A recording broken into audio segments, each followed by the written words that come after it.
Good evening, and welcome to another episode of America in Black and White.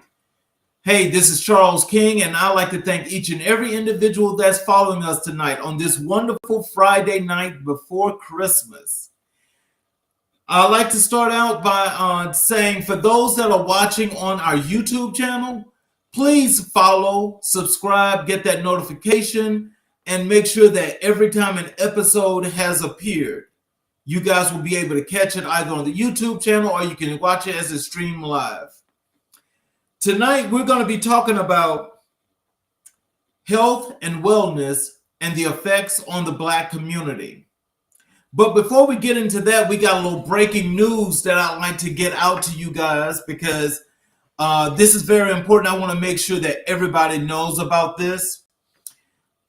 Today, the Supreme Court has denied the petition from Special Counsel Jack Smith to fast track a ruling on whether former President Donald Trump is immune for any crimes committed while in office.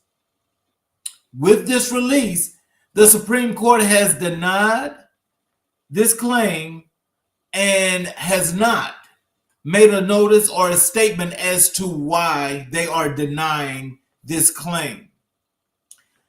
Now, you know that case is in Washington, D.C. It was set for March 25th, 2024. They're trying to get this thing moving. They've done everything necessary. They've selected jurors. They've done what they were supposed to do. Trump is trying to get this case moved until after the election.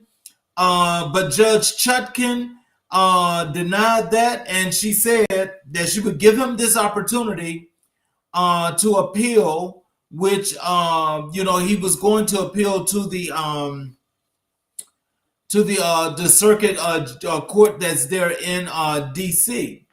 Well, Jack Smith did one better, where he wanted to take the case straight to the Supreme Court, have them rule on the case, so they can move forward with this case and have it on docket and continue to just do what it's supposed to do by March 25th, 2024. Well, with them doing this again is clearly stating that justice denied is justice not served. And what the Supreme Court is doing is they are prolonging this, and they are trying to make this situation as worse as it possibly can be, which means they are trying to contribute to the destruction of democracy in this country. Now, we know that the justices that's on the Supreme Court, that there are 6 conservative justices there. And altogether, they are trying to rewrite the history of this country without even having to use the Constitution. They're bypassing the Constitution, and they're doing everything possible to give this criminal a chance of becoming president again of the United States of America. Now, all of us that are here know better, that we know if this was anything dealing with somebody Black, they would rush this to judgment. They would be under the jail. They would be past prison. They would be dead. This is what privilege looks like. This is what those people that want to vote for this, those 71 million people that voted for him in 2020, this is what they want to see, and the Supreme Court is giving them what they want. Now, there is nobody that's as reasonable and sound in mind that would actually say that this is situation should not have been taken up, ruled upon, and moved on. You see, when you've got billions of dollars and you can buy the Supreme Court, because the thing is, they're all bought. And of course, Clarence Thomas is the one that's being paid the most. So when you can buy slaves, everything is good to go here in the 21st century, because they're trying to make all of us go back to that time anyway. But at any rate, I just wanted to give you guys this news because this is something that we all should be following. And this is also something that we should be using for fruit for thought. Forget how you feel about anything else, but I'm saying to you all, if you all don't do what you're supposed to do and get out there and go and vote for Joe Biden, you're asking for trouble. I mean, there's nobody else that you should even think about voting for. If you got to hold your breath, hold your breath. But I'm telling you, do not play around with this situation, because they are trying to give Donald Trump every opportunity in the world to become president of the United States again and make everything that's non-white a slave. That's what they're trying to do. That's what they're trying to do. And if you all don't do what you're supposed to do, then you're taking a chance on your life, our children's lives, grandchildren's lives, great-grandchildren, and so forth. Because there will not be a future if this racist, evil individual is put into the White House. So we'll move forward with the program. I just wanted to give you guys that breaking news in the beginning. So we're going to talk about health and wellness, and we're going to talk about the effects that is happening here in the Black community.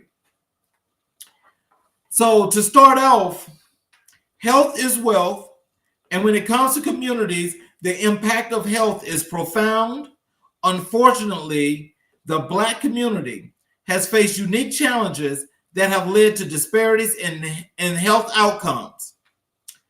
What I will explore for you guys today is the various dimensions of how bad health affects the Black community and the implications for individuals and society. Now, that's a mouthful. That's a whole bunch of things that you have to take in. But the gist is that health determines where we go as to what our wealth, our monetary income is going to be, what our everyday living is going to be, and how we get to live our lives. Now, there's many things when it comes to health that we know is a disparity, and it's caused problems within our community that we have not been able to overcome.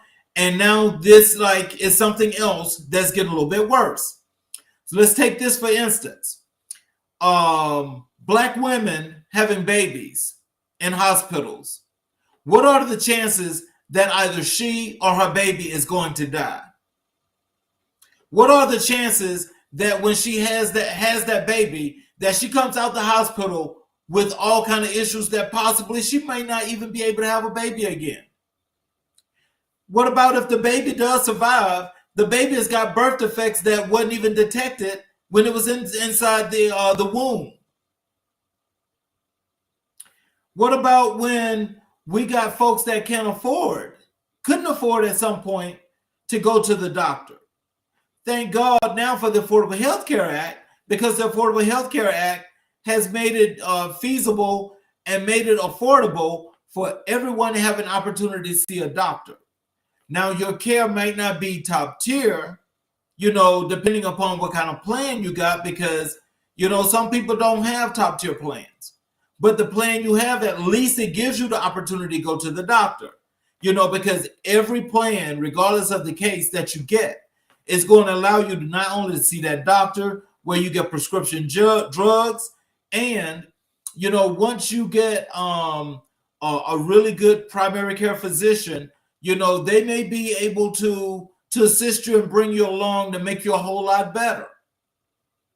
Which means that it's not just on them, but it's also back on us. Because what do we do with our health? What are we going to do with our health? Do we really want to take care of ourselves to live a long-term life? Is long-term life even something that you consider? These are things that we all have to look at, and we all have to make informed decisions, because I believe that as long as we're here and we're doing the things that we need to do, that we'll make things right for the future. Now, understanding the disparities. From a historical context, the roots of health disparities in the Black community can be tracked back to historical injustices. including slavery and systemic racism. Understanding this context is crucial for comprehending the current health landscape. Now, again, when most people hear, when you start talking about racism and you start talking about slavery, people automatically think that black people want you to give them something. Nobody's asking you to give them anything other than just the opportunities that they have earned, that we have earned, and what we deserve. That's what we ask for.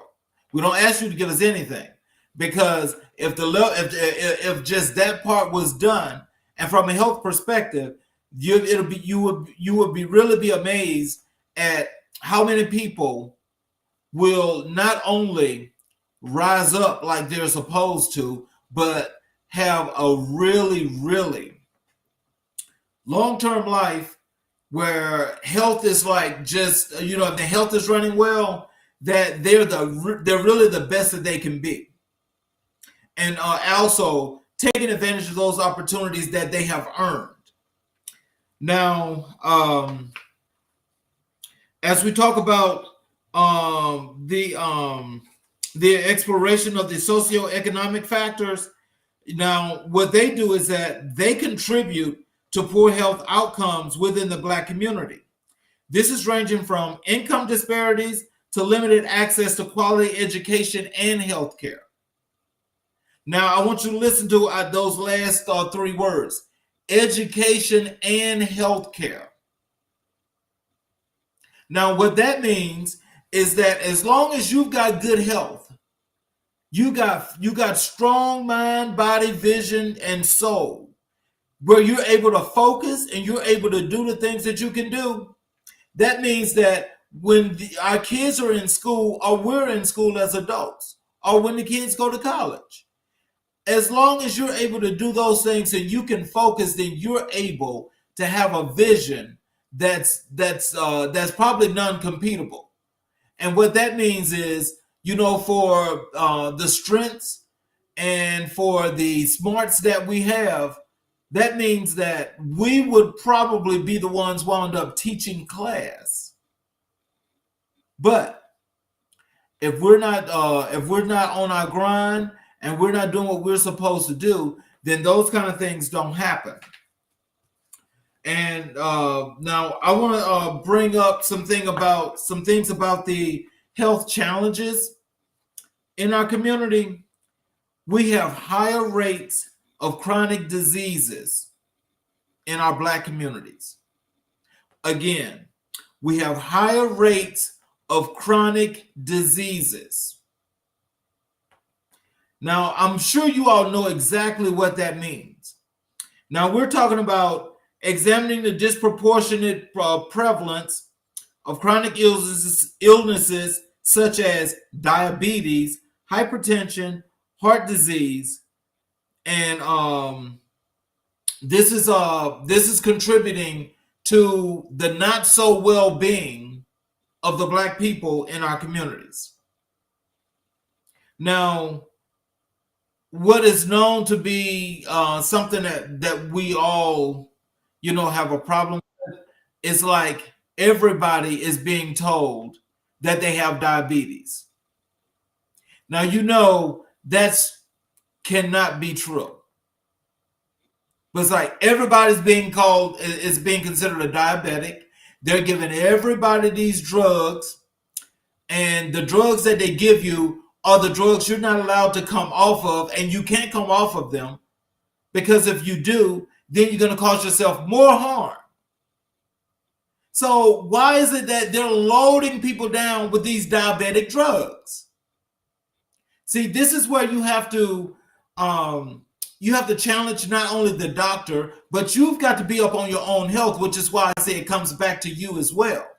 Because you cannot expect to go to the doctor and expect the doctor to tell you everything you need to do and tell you that, you have diabetes and there's nothing we can do about it. We know better than that. That's a problem.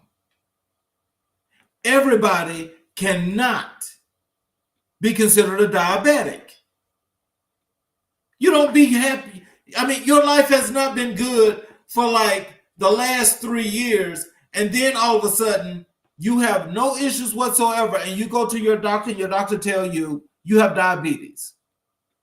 It's like, really? How did that happen? Where did it come from? Was it in my water? That is just not that's just not feasible. But we got to do something about that. So the thing is, besides the chronic diseases, we also have a mental health stigma that we have to follow. Because now that stigma is, there's something to that. Because not all of us can say that our mental health is good. And sometimes, especially when you're in the Black community, a lot of us are like, no, I'm not crazy. I'm not hearing things. I'm not forgetting. But all of a sudden, you slip. And when you have that slip, people see things that you don't want them to see. So you either deal with it or you don't. But, it's always good to do preventive care. If you feel like you've got some issues where you need to go and see a therapist, please go and see a therapist. We actually just had Mr. Kenyon Glover on the show, who was talking about mental illness and how he realized that there were some coping mechanisms that he could not deal with, and it forced him to have to go and see a therapist. His had got so bad that he wanted to commit suicide. Now, I applaud that brother, because what he did is he realized that he had to take care of himself. So when he realized he needed to take care of himself, he did what was necessary. This is what everybody needs to start doing. Let's take advantage of our own situations, have our own situations under control, and have some sort of knowledge that if you're seeking help, you can pretty much realize if you're being taken to the extreme or if you just don't want to do it. So in other words, you'll know if a doctor's trying to take you past where you need to go. So with mental health, I want you to know the stigma surrounding mental health in the Black community and how it hampers seeking help and contributes to negative health outcomes is you start having to have healthcare access barriers. With those barriers, you start to face challenges, that denies you access to quality healthcare. So so that means that if you're being blocked and the healthcare you are not able to get the quality healthcare that you need, then you've got to find a way to get yourself to the point that, you either want to live or you don't. I hope everybody chooses that they want to live and always want to do the best things for themselves. But, sometimes when you have a slight bit of mental illness to where you're slipping into a depression and you're just not doing the things that you normally would do, you need to get that checked. You need to get that checked. Let's not go to that point. Let's make sure that we're all as strong as mentally as we know we can be. And also we're going to strengthen ourselves physically as well. Because the two go hand in hand. And, those things, they really do make things, better for everyone. So when we talk about these healthcare access barriers, the challenges that are faced by the Black community includes issues related to insurance, geographical location, and cultural competency. When we talk about that, when we say insurance, as I started out earlier, a lot of us don't have the best insurance, but at least we have insurance now. But if you don't have insurance, period, there's no way you're going to be able to take care of yourself from a health perspective. Now you are supposed to have health care in accordance to the Affordable Health Care Act, because it's basically a part of the tax base based on, your earnings and, your contribution to the system. So what happens is, if you let's say you go through the marketplace and you want to get you some insurance. 9 times out of 10, you're going to get some insurance. The insurance is going to be pretty much decent if you're on the low side, but you can get really, really good insurance via the marketplace. But the thing is, it's called the Affordable Health Care Act for a reason. And that is, you want to make sure that everybody has health care, because you need to have health care if you're going to have longevity in living in this country. Also, we're going to talk about geographical location. Now, this is the biggest problem for Black people when it comes to insurance. And that is, depending upon what side of town you live in, what city you live in, what major metropolitan city you live in, it determines not only how much you pay for insurance, but if they're even insure you. Because it's as what most of these insurance companies do is they will tell you, okay, we can sell you insurance, but we have all these variables in which we have to consider if we're going to insure you or not. They have to go with the morbid rate. And that sounds kind of crazy, but they use a morbid rate to determine, how much you're going to be paid. How much you have to pay for the insurance, or even if you're insurable, because they can go through everything that needs to go through. You do the application, you pay your first premium. But when they go back and they do that check from a medical perspective, and they go through the Fair Credit network in order to find out what your financial situation is, they can still turn you down and tell you, no, you're not insurable. But if they do insure you, if you live in, let's just say you live in Southeast DC, or you live in Southwest Atlanta, or you live on the south side of Atlanta, or you live on the south side of Chicago, or if you're living in Brooklyn or the Bronx in New York, your insurance rates are going to be very, very high.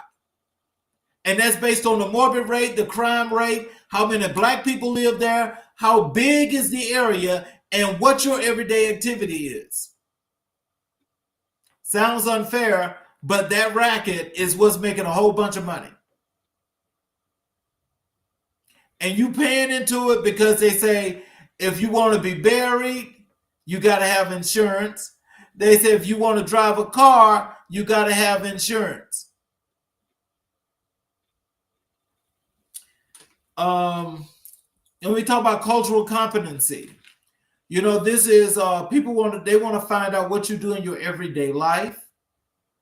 Where do you conduct yourself, and how do you conduct yourself? They're checking your social media. They're asking people questions about you. It's everything that goes into how much money I'm going to need you to pay for your insurance, because you're like a risk, and they call it risk. So that risk can be either high, it could be low, it could be whatever they want to call it. But if you're Black, you're not going to get the same number as the folk that don't look like you. Because the folk that don't look like you, they get $1 million policies. They get $500,000 policies. They get $250,000 policies. But you as a Black person, you could be in the best of health, ain't never had no issues. And let's say if you wanted one of those policies, believe me, those policies are so high that you're not going to even be able to just look at it. So, You have to think about those things as well.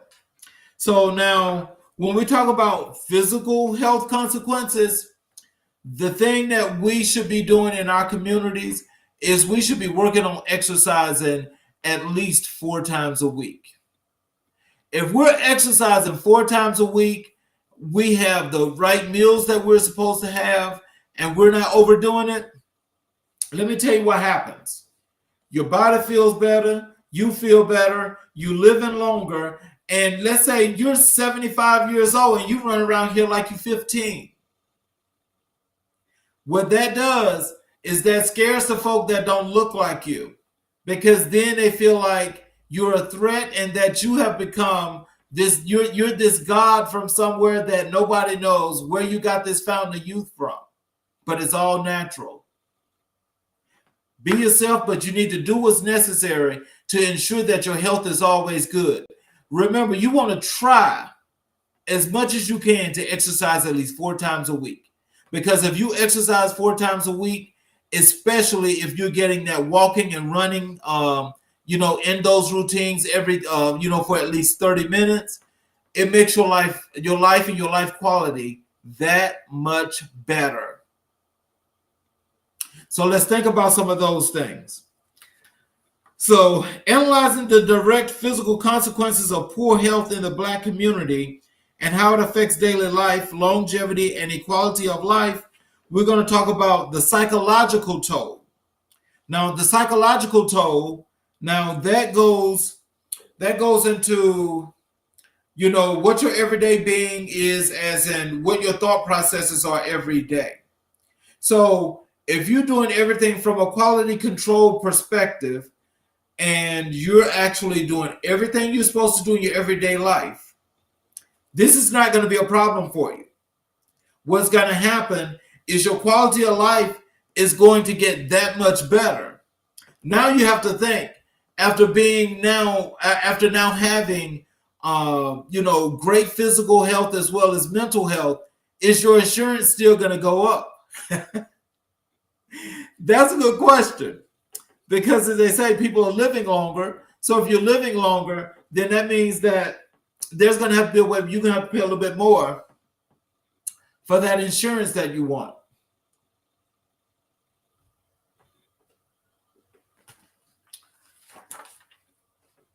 Societal ramifications. Well, let me go back and let me talk about a little bit more about the physical perspective, because there was something that was mentioned here in my chat here about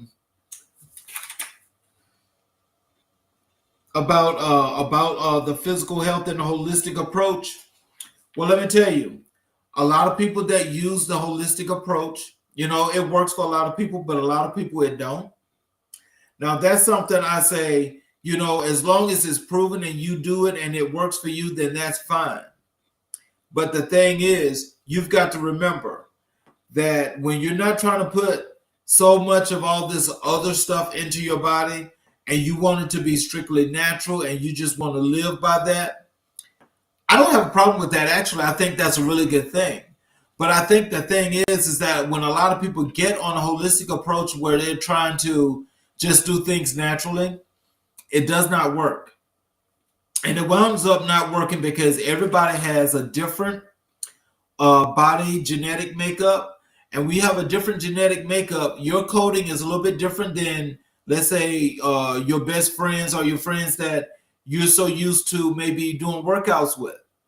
And so it could be like things from a holistic perspective can like just have you flourishing. You're doing really, really good. But for somebody else, that don't work. And the reason why that don't work is because their body is just not made up that way. And their bodies are not able to handle that kind of approach. But I will discuss a little bit more about that a little bit later. When we talk about societal ramifications, I want to talk about economic implications and educational challenges. When we talk about economic implications, okay, now what I want to tell you first is that health disparities in the Black community translate into economic consequences, affecting productivity, employment rates, overall economic well-being.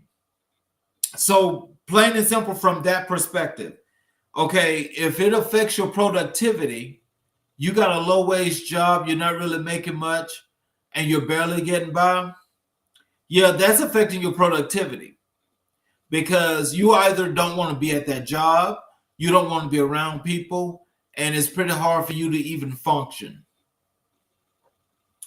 Now, when we talk about employment rates, you may be very well qualified to make $18, $20 an hour, but they want to pay you $15. They say $15 is a livable wage. But if that's not working for you, and that's something that's going on with, but it works for other folk, then I guess that's fine and dandy. But, then this is why some people, wound up stressing out and working 2 and 3 jobs. It's because they still feel like they're not making enough money. That is well identifiable in the Black community because it's happened for so long and it's continuing to happen. And it's almost like people are just not even caring. The other part of that is the economic well-being. And what the economic well-being is the encompassing part of everything you work that you make at your job, which includes the rate, the job itself, and how long you have to work. Because in a lot of these things, they have you working hours and hours and hours and hours, and it still winds up not being enough. The other thing is that when it comes to the economic well-being, is we have to talk about, what is your environment like?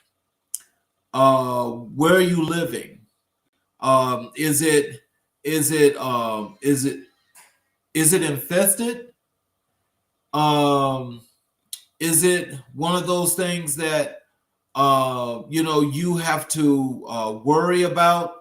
To where you don't know what your living conditions are going to be and what's going to actually happen to you.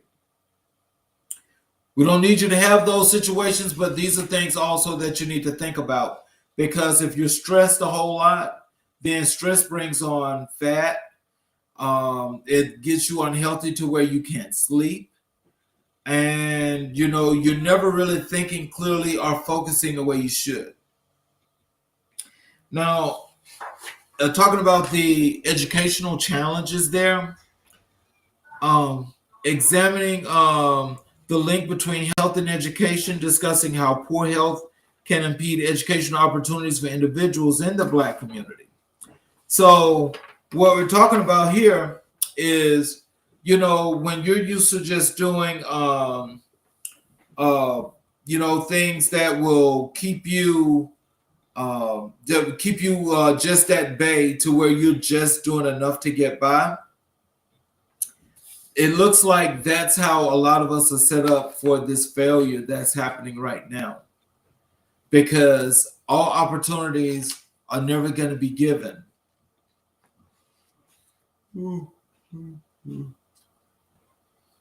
Now, how we break this cycle is we talk about community empowerment. Now, highlighting initiatives and strategies for empowering the Black community to take charge of their health, fostering a sense of collective responsibility, starts with policy interventions, which is discussing the roles of policies in addressing health disparities, advocating for changes at both institutional and systemic levels to create lasting impact. Now, when it comes to that, what we have going on here is the policies that are being passed that are being dictated to, and not just out there for people to just get, but what's being dictated is that you have to do 1, 2, 3, 4, and 5, and then say, did I do this right, before it's realized that it's wrong. But after it's wrong, it's like, okay, you had to ask, but it's wrong. So now you can just do it this way, which is the way you wanted to do it in the beginning. That's so confusing and convoluted. That's so confusing and convoluted. Who in the world is going to keep up with all that? Now, I have some chats here. And one is, no insurance equals holistic approach.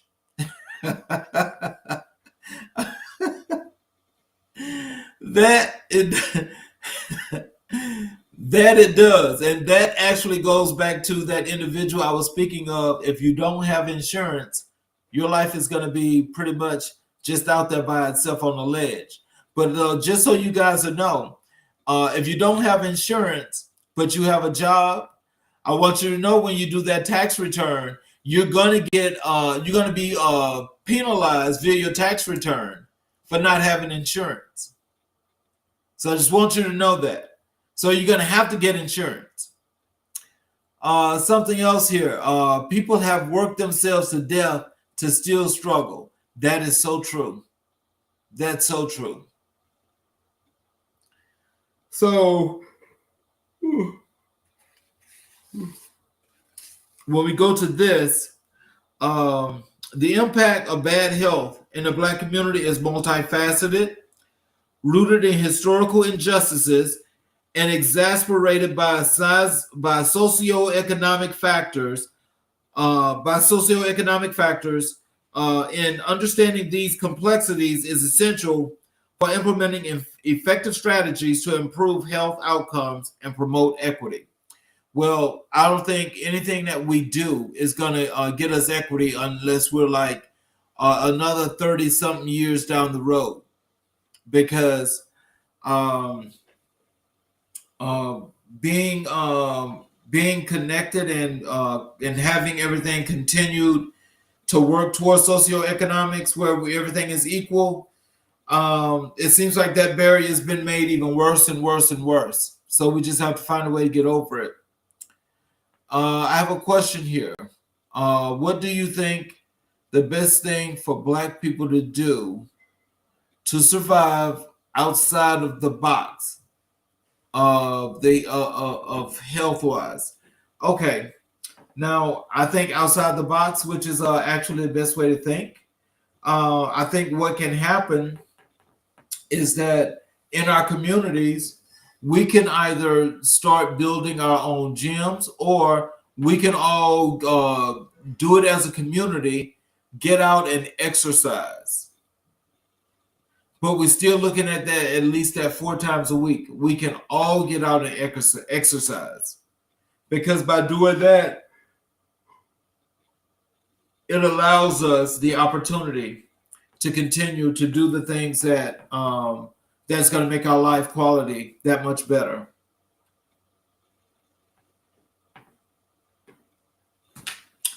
Now, let's see.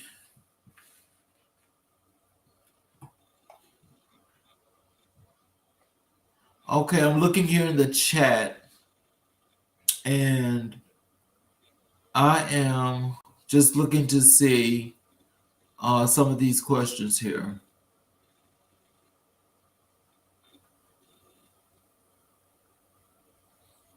Let's see. Well, okay. We're going back to the holistic approach, and this is beyond physical health. Okay. So what we're talking about here is, the person that wants to have everything natural, and with having everything natural, they're going to, they eat their small meals, or they do the fasting for the first 10 to 12 hours, or they fast for 10 or 12 hours at some point of the day. And so when they do that, then they eat. And they eat their natural foods that they're going to be eating, that's going to provide them all the nutrients that they feel like that they need. So in the process of doing that, you have to make sure that the vegetables or whatever the meat is that you're eating, if you're eating meat, that that is quality and is doing everything it's supposed to do. And so the next part of that is when we talk about mental and emotional well-being, this is unraveling the interconnectedness. So if it's unraveling the interconnectedness, then that means that you're slowly but surely slipping away. So if you're slowly but surely slipping away, why is this happening? Why is this happening? There's not a good reason for it, but I'll tell you. One thing that we should not be doing is stressing, because the stress itself is something that can cause many issues. And that too is something that affects each and every individual different. When we're talking about some socioeconomic determinants, we can access the healthcare that's going to be bridging the gap. So when we talk about bridging the gap, what we're talking about is the gap between the have and have-nots, but you having an opportunity at least to get to this point. Because once you have the opportunity to get to this point, this is where you should be having the best opportunities of all the opportunities that you have. So,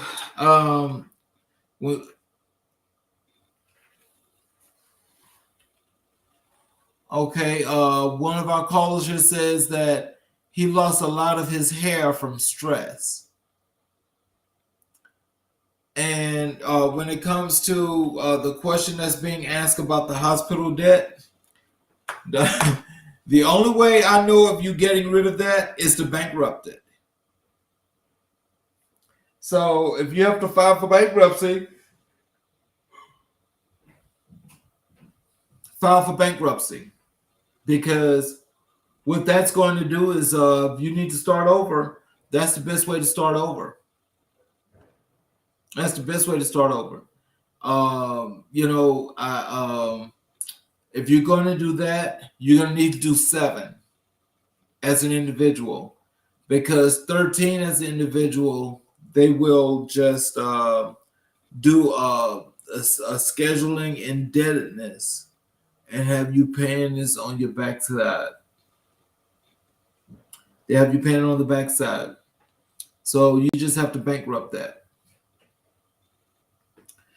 When we talk now, we're going to cultural perceptions of health, and we're going to talk about the historical context of that. We're going to be talking about the impact on the historical text. And so where we're at with that is, from a historical perspective, this has never been a really good thing for Black people. Because what has always been is the fact that most of the times our families weren't able to go to hospitals or to the doctor because they couldn't afford it. The job they had would not allow them to actually go to a doctor because they didn't have the money. But the world was still stuck in time. The good thing now is that you're able to go and get that insurance anytime you want it.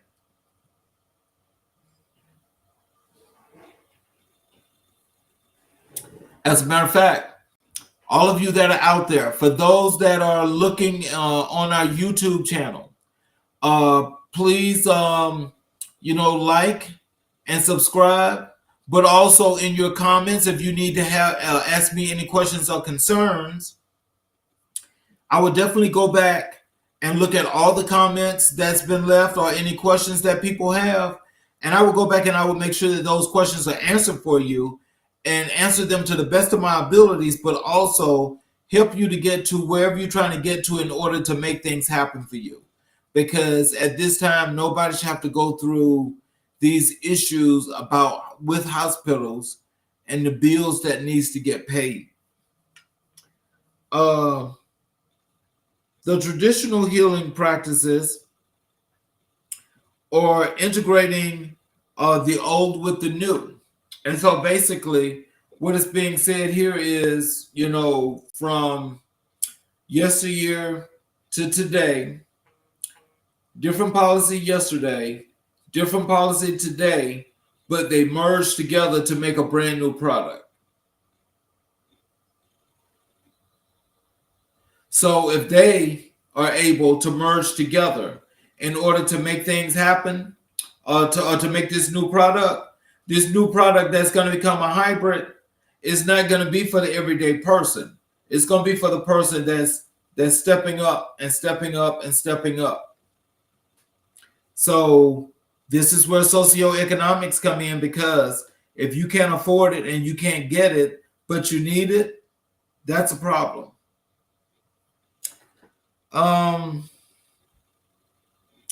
Culinary traditions, and you're talking about the role of cultural foods. Now, it is one of those things they say about if you are a part of the African American community, then you just eat bad, period. Now, that's for those that like to stereotype.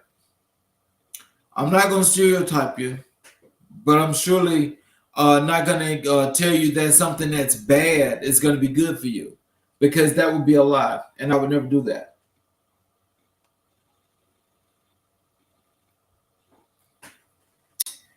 We're talking about nutritional education. When you talk about nutritional education, people, please start learning to read labels on your food. Once you learn to read those labels and you go to a nutritionist and you want to actually get on on a diet where you're actually healing your body from all those bad products in the past to come into the new, that is definitely worth doing. But once you see the nutritionist and you learn how to read these labels, your life is going to be so much better, because then you can realize when you're looking for grams of salt and sugar and fat and all those kind of things, it's good to take a break from that if you haven't, because you do not want your body to go to a plateau and then drop. If something like that happens, that's a serious that's causing serious issues for your body, and it's something that your body might not even recover from.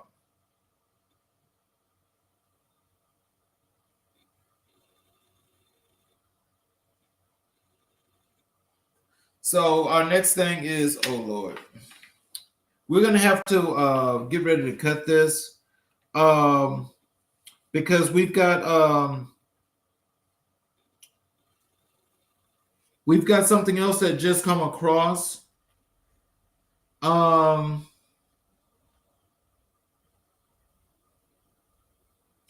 gonna have to well, let me just talk a little bit more about empowering communities here, because empowering communities is going to be very important here. When we talk about empowering communities, we're going to be talking about community engagement. We're going to need people in the communities to create health programs, participate in health programs, do some collaborative initiatives. That is fostering a sense of unity when they do these health programs, pass them throughout the community, get everybody involved. We're going to do some strength in numbers when it comes to collaborating initiatives. That is going with other folks that are doing things within health that we see that's going to be fit to help us within the communities. The role of education is going to have to be school-based, culturally competent healthcare providers.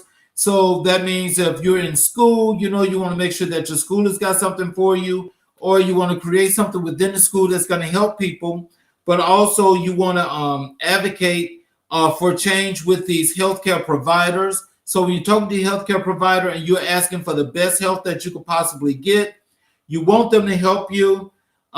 We've talked earlier about overcoming stigmas, and mental health is the first one that we talked about, which is breaking the silence, and letting it be known if you need that help, where you're going to get some mental help as best as possible. You want to access mental health services wherever they're located, especially if they're close to you, and it's something that you really feel like you need. But also body positive and self-care. That's redefining beauty standards. That's embracing diversity and things that are going to help you when it comes to redefining your body, and promoting self-care practices, which means that everything from your lotions to everything else, you want to make sure that your body is getting exactly what it needs in order for it to function. Because if it does not, then what that means is that there's some things that's going to be missing that could possibly be small, that could turn to be large. So just in conclusion with this whole thing, as we navigate the complexities of health and wellness in the Black community, it is imperative to recognize the multifaceted nature of well-being. By addressing cultural nuances, dismantling barriers, and fostering community-driven initiatives, we pave the way for the healthier, more resilient future. So in all, I'm just asking you all to please do what's necessary to make sure that you have long health. Do your exercising. Make sure that you're eating the right foods, and make sure that everything that you're doing is going to be something that's going to be for the betterment of your body and the betterment of your community. I think it's always best if you work together with others in your community to grow it, to develop it, and for you all to do something that's going to spread throughout the community where everybody's on the same health plan. At the end of this show here tonight, I want to thank you all for listening tonight, especially there on the YouTube channel. Please subscribe and leave me your comments and everything that you like to know. I will definitely check this out, and I will be there to answer those questions. And I want to tell you that I thank you all for spending this wonderful Friday with me, because you could be doing a whole lot more. And just look forward to our new our end of the year show. That will be coming up. That will be posted in advance. And in the new year, we're going to have plenty of great guests for you guys. And I really do appreciate your time. I want to thank you and tell you good night. And I will see you